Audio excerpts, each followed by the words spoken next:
உலகெங்கும் உள்ள அனைத்து ஜோதிட சொந்தங்களுக்கும் ஸ்ரீ லக்ஷ்மி நரசிம்மர் ஜோதிட நிலையத்தின் சார்பாக நமஸ்காரத்தை தெரிவித்துக் கொண்டு இந்த வீடியோவை காண வந்திருக்கும் உங்கள் அனைவருக்கும் நன்றியை தெரிவித்துக் கொண்டு இந்த வீடியோவை தங்களிடம் கொண்டு சேர்த்திருக்கின்ற பிரபஞ்சத்திற்கும் நன்றியை தெரிவித்துக் கொண்டு மீண்டும் உங்கள் அனைவரையும் மற்றும் ஒரு ஜாதக ஆய்வு பகுதியில் சந்திப்பது மிக்க மகிழ்ச்சி.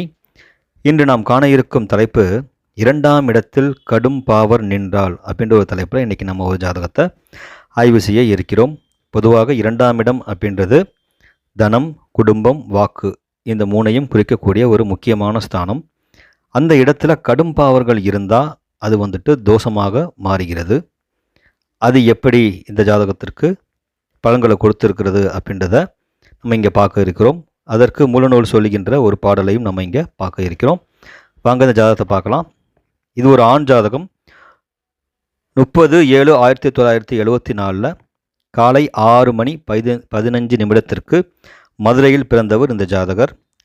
கடக லக்னம். லக்னத்தில் சூரியன், 2ஆம் இடத்தில் செவ்வாய், 5ஆம் இடத்தில் சந்திரன் ராகு, 8ஆம் இடத்தில் குரு வக்ரம், 11ஆம் இடத்தில் கேது பகவான், 12ஆம் இடத்தில் புதன் சுக்கிரன் சனி இருக்க இந்த ஜாதகர் பிறந்திருக்கிறாரு.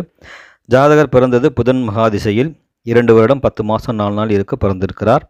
நடப்பில் இப்போது ஜாதகருக்கு செவ்வாய் திசையில் சூரிய புத்தி நடந்துக்கிட்டே இருக்குது. இந்த ஜாதகர் பார்த்திங்கன்னா கிட்டத்தட்ட இப்போ 52 வயசு ஆயிடுச்சு. இது வரைக்குமே ஜாதகருக்கு மன வாழ்க்கை அப்படின்றது அமையவில்லை, குடும்பம் அப்படின்றது இதுவரைக்கும் அமையவில்லை.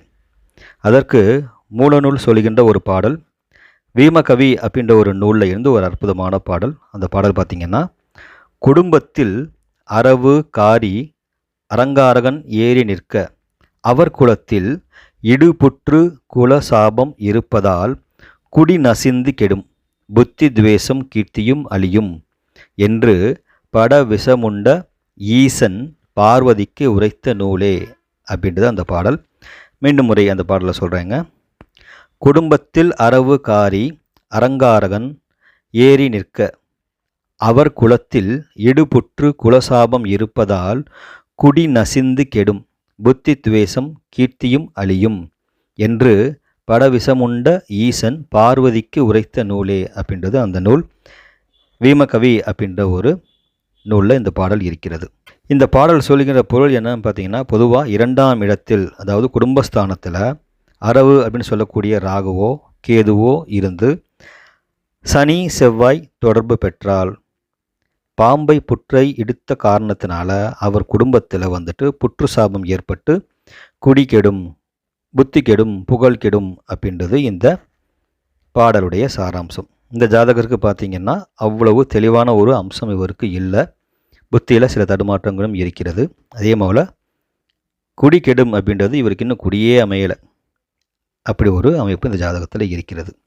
இப்போ இதை ஜாதகத்தோடு ஒப்பிட்டு பார்க்கும் பொழுது இங்கே 2ஆம் இடத்துல செவ்வாய் இருக்கிறார். அந்த செவ்வாயை சனி பகவான் பார்க்கிறார். இந்த 2ஆம் இடத்துல இருக்கிற செவ்வாய் பார்த்திங்க அப்படின்னா கேது சாரத்தில் இருக்கிறார். சனி பகவான் பார்க்குறாருன்னு சொல்கிறோம் இல்லையா, அந்த சனி பகவான் ராகு சாரத்தில் இருக்கிறார். 2ஆம் இடத்தில் செவ்வாய் கேது சாரம், அவரை ராகுவின் சாரம் பெற்ற சனி பகவான் பார்த்து கொண்டு இருக்கிறார். இப்படி இருந்துட்டால் இவங்களுக்கு குடும்பம் அமைவதில் சிக்கல் இருக்கிறது, புகழ் கெடுகிறது, புத்தியும் கெடுகிறது.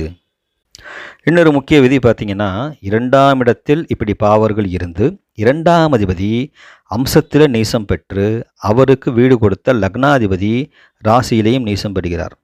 இந்த இருவரையுமே குரு பகவான் பார்க்கவில்லை. இப்போ இங்கே 2ஆம் அதிபதி அப்படின்னு சொல்லக்கூடிய சூரியன் அம்சத்தில் நீசம் ஆயிட்டார். சரி, ராசியில் அவர் எங்கே நிற்கிறாரு? கடகத்தில் நிற்கிறார். அதன் அதிபதி யார்? சந்திரன். அவரும் இங்கே நீசமாக இருக்கிறார். அவரும் பாம்புவோட சேர்க்கையோடு இருக்கிறார். ஆக இப்படி 2ஆம் இடத்தில் ஒன்றுக்கு மேற்பட்ட பாவர்கள், குறிப்பாக சனி செவ்வாய் ராகு கேது இவங்களோட தொடர்பு இருந்து 2ஆம் அதிபதி பலம் இழந்து 2ஆம் அதிபதிக்கு வீடு கொடுத்தவரும் பலம் இழந்து விட்டால் 2ஆம் இடம் அப்படின்றது கடுமையாக பாதிக்கப்படுகிறது அப்படின்றத நம்ம இங்கே புரிஞ்சுக்கலாம். பொதுவாக நம்ம அடிக்கடி சொல்கிற ஒரு முக்கிய விதி பார்த்திங்கன்னா, 1, 5, 9 அதிபதிகள் கெடக்கூடாது. அப்படி கெட்டால் அவர் அவயோக ஜாதகம் அப்படின்னு நம்ம சொல்லணும். இங்கே லக்னாதிபதி அப்படின்றவர் சந்திரன், அவர் நீசமாக இருக்கிறார். அடுத்தது 5ஆம் அதிபதி செவ்வாய், அவர் 2ஆம் இடத்துல இருக்கார் அப்படின்னு சொன்னால் கூட அவருக்கு வீடு கொடுத்த சூரிய பகவான் அம்சத்தில் நீசமாக இருக்கிறார். அடுத்ததாக 9ஆம் அதிபதி அப்படின்னு பார்க்கும் பொழுது குரு பகவான், அவர் வக்ரம் பெற்று 8லையும் மறைஞ்சுக்கிட்டார். இப்படி 1, 5, 9 அதிபதிகள் கெட்டால் அது ஒரு அவயோக ஜாதகம். இன்னொன்று பார்த்தீங்கன்னா, லக்னத்திற்கு 9ஆம் அதிபதி 8ல் மறைஞ்சிட்டார். சரி, ராசிக்கு 9ஆம் அதிபதி எப்படி இருக்காரு அப்படின்னு பார்க்கும் பொழுது அவர் சந்திரனாகவே ஆயிடுறாரு, அவர் நீசமாயிடுறார். எப்படி லக்னத்திற்கு 9ஆம் அதிபதியும் ராசிக்கு 9ஆம் அதிபதியும் பாதிப்போடு இருந்தால் அது உறுதியாக பாக்கியம் இல்லாத ஜாதகமாக நம்ம இங்கே எடுத்துக்கலாம். அதேபோல் 2ஆம் அதிபதி பாவகர்த்தாரி தோஷத்தில் நின்று, அதாவது 2ஆம் அதிபதி சூரியன் கடகத்தில் இருக்கிறாரு, அவருக்கு முன்பின் பார்த்திங்கன்னா சனி செவ்வாய் இருக்கிறாங்க. இந்த மாதிரி 2ஆம் அதிபதி அமர்ந்த வீடு அவருக்கு பாவகர்த்தாரி தோஷமாக இருந்து அந்த 2ஆம் அதிபதி அம்சத்தில் நீசமாச்சு அப்படின்னா குடும்ப விருத்தி இருக்காது, தனப்பஞ்சம் அப்படின்றது இருக்கும். அதே மாதிரி தொடர்ந்து வந்த திசைகளும் பார்த்திங்க அப்படின்னா இவருக்கு ஒரு சிறப்பான ஒரு அமைப்பு இல்லை. பிறந்தது புதன் திசையில், அவர் 12ஆம் அதிபதி. அடுத்து கேது பகவான், அவர் பார்த்திங்கன்னா பாதகஸ்தானத்தில் இருக்கிறார். புதன் திசை அப்படின்றது பார்த்திங்கன்னா 2 வருஷம் 10 மாதம், அது முடிஞ்சு கேது திசை 7 வருஷம் அப்படின்றப்போ கிட்டத்தட்ட 10 வருஷம். அதுக்கப்புறம் வந்துட்டு சுக்கிர திசை நடந்திருக்கு. 30 வயசு வரைக்கும் இந்த நடந்த சுக்கிர திசை, அந்த சுக்கிரன் பார்த்திங்கன்னா ராசிக்கு 7ஆம் அதிபதியாக வந்து அவர் 8ல் போய் மறைஞ்சிட்டார். லக்னத்திற்கு 7ஆம் அதிபதி சனி பகவான், அவர் 12ல் மறைஞ்சிருக்காரு.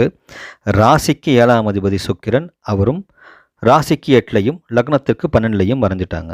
இந்த மாதிரி லக்னத்துக்கு 7ஆம் அதிபதியும் ராசிக்கு 7ஆம் அதிபதியும் கூடி லக்னம் ராசி இரண்டிற்கும் மறைந்து விட்டால் அவர்களுக்கு திருமணம் அப்படின்றது கனவு தான், எட்டா கனியாக தான் இருக்கின்றது. அதுக்கப்புறம் வந்தது சூரிய திசை, அது 2ஆம் அதிபதி திசை. இந்த மாதிரி பாவகர்த்தாரியில் எல்லா அமைப்பும் சொல்லிட்டோம். இப்போவும் இவருக்கு செவ்வாய் திசை நடந்துட்டுருக்கு, அதுவும் இவருக்கு சிறப்பில்லாத தன்மையாக தான் இருக்குது. ஆக தொடர்ந்து வருகின்ற திசை இந்த மாதிரி அவயோகத்தையே கொடுத்துட்டு இருந்தால் அந்த ஜாதகர் வாழ்வில் சோதனைகளை மட்டுமே சந்திக்கக்கூடிய ஒரு அமைப்பு இருக்கிறது அப்படின்றதையும் நம்ம இங்கே பார்த்துருக்குறோம். ஆக இந்த ஜாதக ஆய்வின் மூலமும் உங்களுக்கு நல்ல பல விதிகள் கிடைத்திருக்கும் என்று நான் உறுதியாக நம்புகிறேன். இதுபோல் தொடர்ந்து நம்ம ஜாதக ஆய்வுகளை கொடுத்துட்ருக்கோம். அதனால் சப்ஸ்கிரைப் செய்யாதவர்கள் சப்ஸ்கிரைப் செய்து கொள்ளுமாறு கேட்டுக்கொண்டு மீண்டும் உங்கள் அனைவரையும் மற்றும் ஒரு ஜாதக ஆய்வு பகுதிகளில் சந்திக்கிறேன் என்று கூறிக்கொண்டு விடைபெறுகிறேன். நன்றி, வணக்கம், வாழ்க வையகம், வாழ்க.